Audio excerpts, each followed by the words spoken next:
On this episode of the Scouting Fire today, we're going to be taking a look at Sipp-O Lodge and its history in the OA.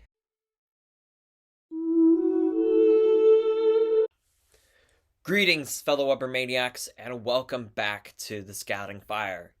As I said in the intro, we're going to be taking a look at Sipp-O Lodge and its history, and some of the activities that have been occurred with Sipp-O Lodge. And if you want more information about the Sipp-O Lodge, I will leave a link to our museum, which hasn't been updated in quite some time. More about that later on for the reason. And without further ado, let's embrace by the fire.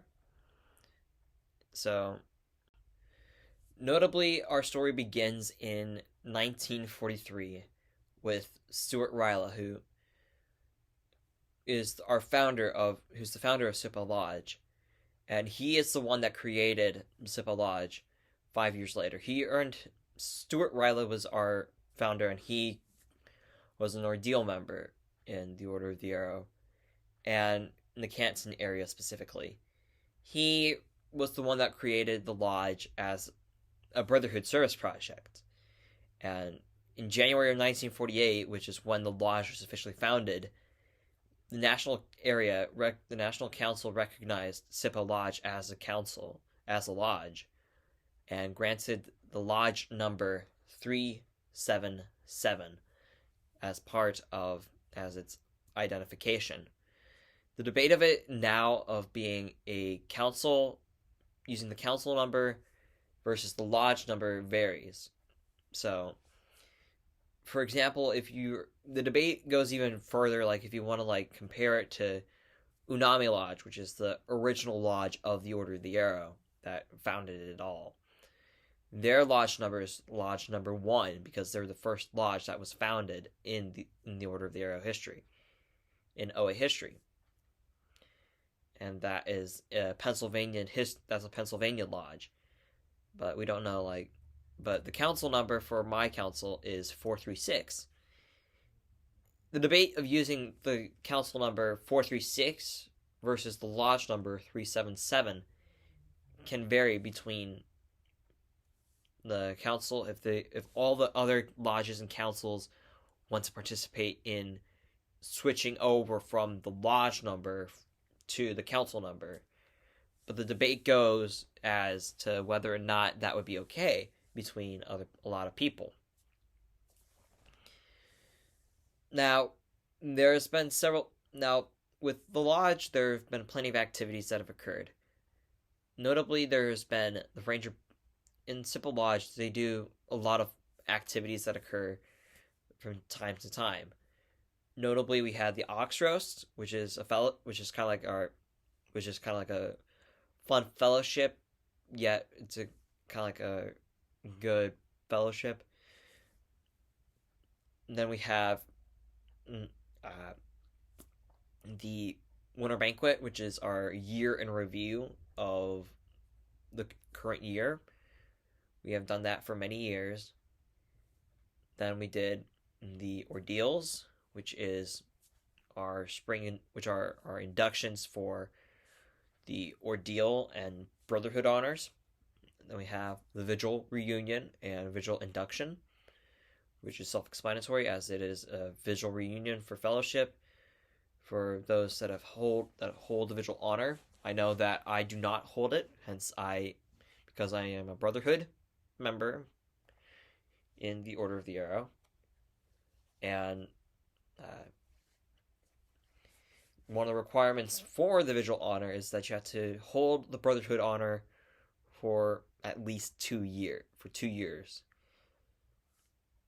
And I got my Brotherhood on August 7th of 2021 to be specific, if you're going by August, by day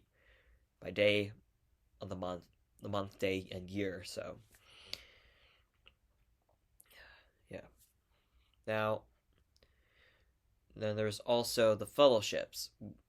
We typically do 2 fellowships, 2 ordeals, and 1 Winter Banquet and 1 Vigil Reunion.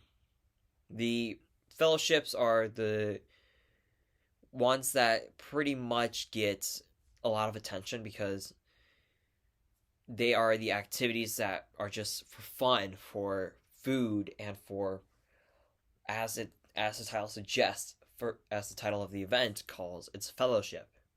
Good times and a lot of fun and food. Those are the 3 F's in a fellowship: food, fun, and the titular fellowship.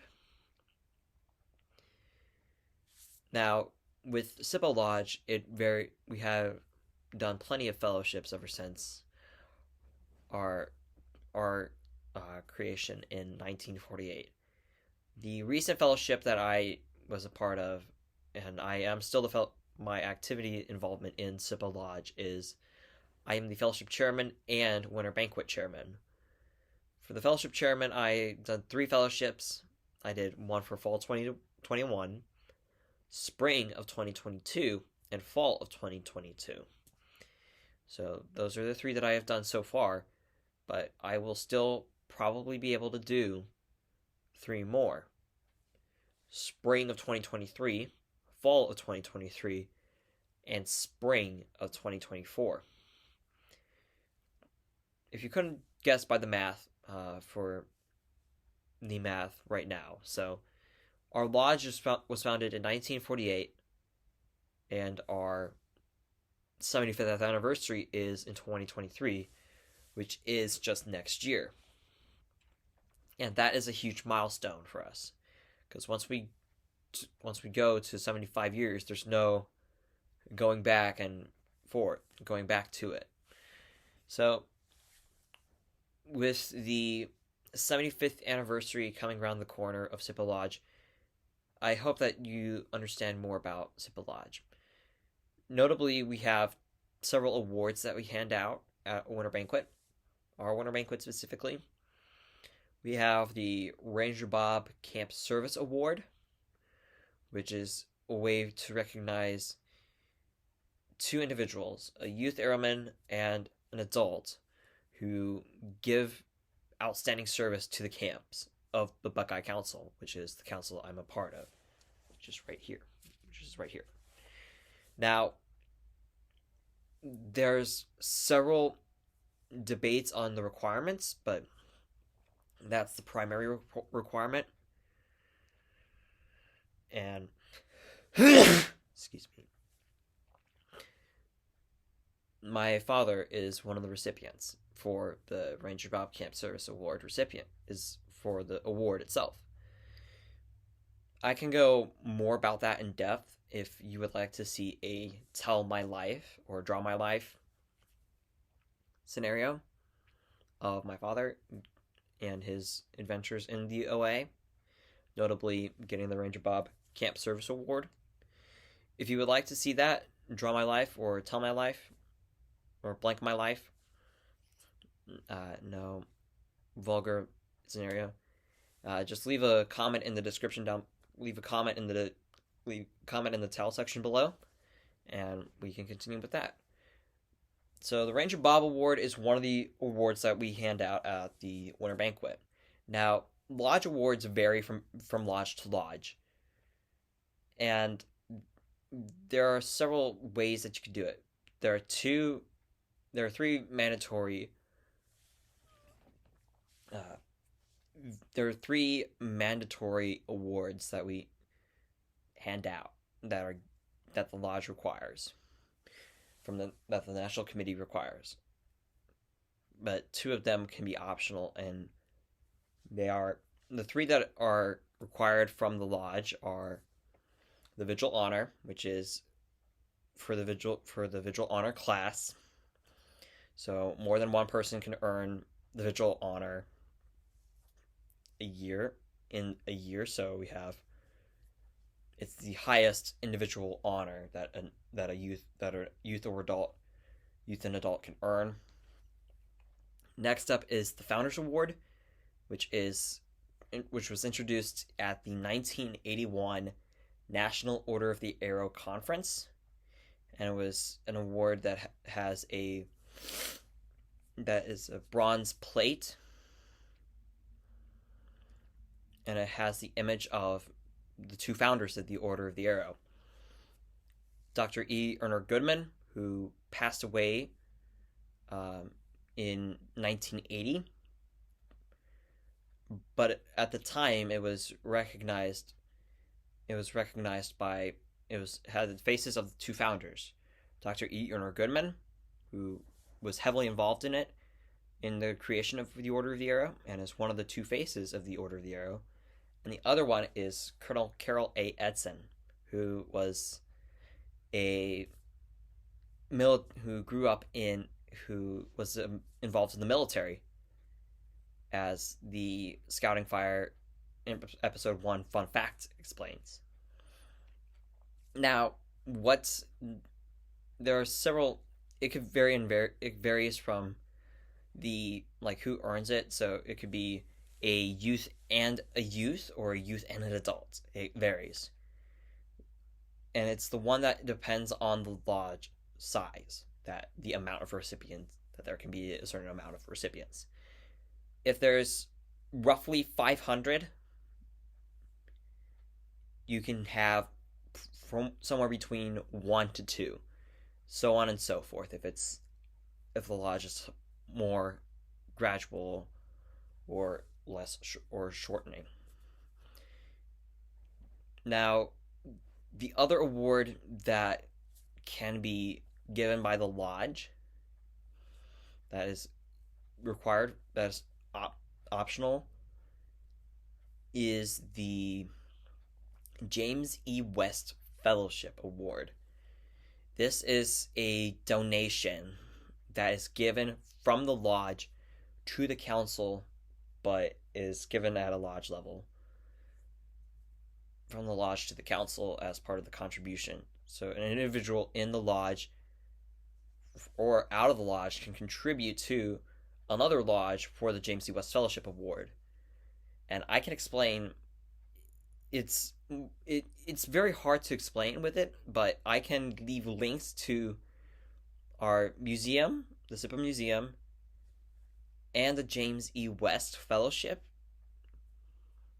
information are going to be in the description down below.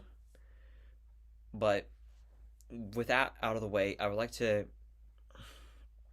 conclude with what we do in the lodge and how it varies from others. With the lodge, there are different options that you could do, like a different key 7 or another variant of the key 7.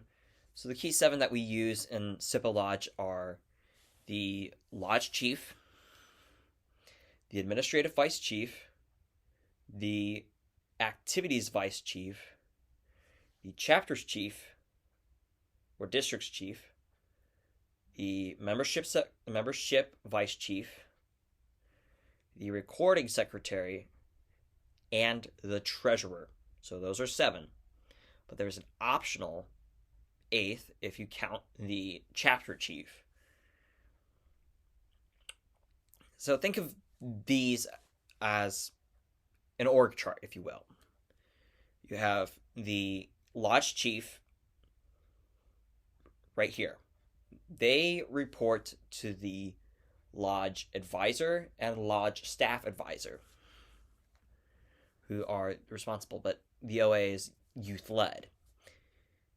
The lodge staff advisor and the lodge advisor are just there to help guide the lodge chief. And then all the other people, like the other individuals, such as the administrative vice chief, activities vice chief, chapters chief, membership vice, recording secretary, and treasurer, and the chapter chiefs and committee chairmen, they report to the lodge chief. There are variants of this of the lodge officers. Some of them have like a part of the activities vice they could report to.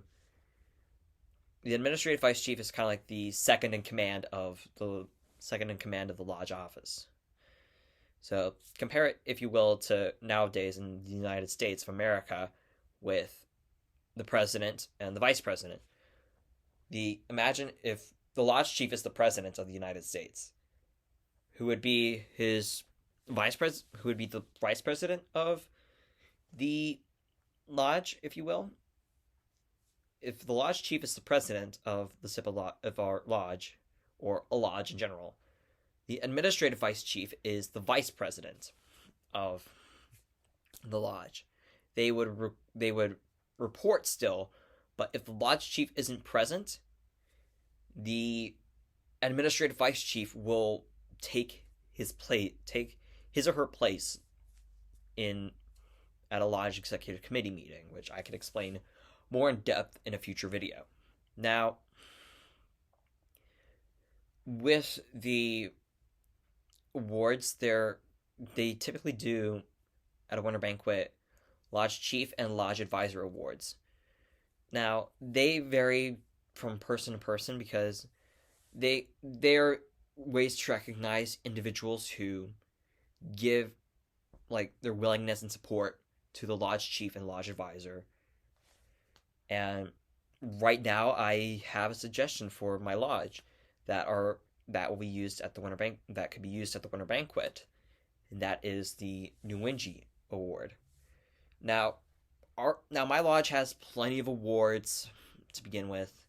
We have the Lodge Chief and Advisor Awards, Founders Award, Vigil Honor, Ranger Bob, and the Camp Service Award. Now, the Lodge Chief and Lodge Advisor Awards could be named, but I would like to see them named because it's well worth it, and it's kind of like one that the Lodge Chief and Lodge Advisor could both agree on, and it's well worth it in the end, because let's see here. The Lodge Chief and Lodge Advisor determine who is going to be, like, who among them is willing to help them. And if you want to learn more about what Nuinji means, and I can explain it right now. It's historical, and it involves the Order of the Arrow still. In our history, in 1915, Dr. Urner Goodman was the first Vigil. And the Vigil name that was given to him in the tongue of the Lenni Lenape was Nuinji. Nuinji, in English, means the willing. And it's implied because he was willing to give the lodge, was willing to create the Order of the Arrow and start the National Honor Society for the Boy Scouts of America, now known as Scouts BSA. Now, that's the OA history part. But is there another significance for titling it Nuinji, in my opinion? Yes, there is. Notably, it is in the ordeal legend. If you haven't been called out or haven't gone through an ordeal, please skip away from the video. Otherwise, this will spoil what is to come. So, if you haven't seen episode 1 of the Scouting Fire, please go there or explore another video of it. I'm bringing it up as a quick disclaimer. But for those of you that are in the Order of the Arrow, have gone through your ordeal, you can understand what this is about. In the ordeal ceremony, for those of you that are in the Order of the Arrow and have gone through your ordeal, there's a legend in the ordeal ceremony. And that is how the legend states that Chingachgook, aged chieftain of a Delaware tribe, made quick inquiry and said, "Who will go and carry the message of reuniting our fellow brethren?" None wished to make that journey, but one did, and that was Uncas, the worthy son of the old chieftain. He said, "O my father, I am ready. Send me on this gracious errand. If we would remain a nation, we must unite." And I know I paraphrased it, but it's just a way to explain what the willingness brought from Uncas. And if there are other lodge awards that you can use, that you can create, you can definitely do so. I know that several lodges that I've watched their winter banquet shows, like during the COVID-19 pandemic, like the earliest phase of it. They have various awards different from Sipp-O Lodges, and it's well worth to understand more about the lodge itself, like the ways of recognizing individuals, whether it's passing down an item from chief to chief, or ways to recognize the willingness of an individual, or if you're going to be in the Indian activities, which is what our National Honor Society is all about, is exploring the Native American culture and this following the premise of a Native American ceremony and the ideas of brotherhood, cheerfulness, and service. There are plenty of that. We have to be both an Alangamat and a Nemat. A Nemat is a friend, and Alangamat is both Alangamats and Nemats are guides, no matter what.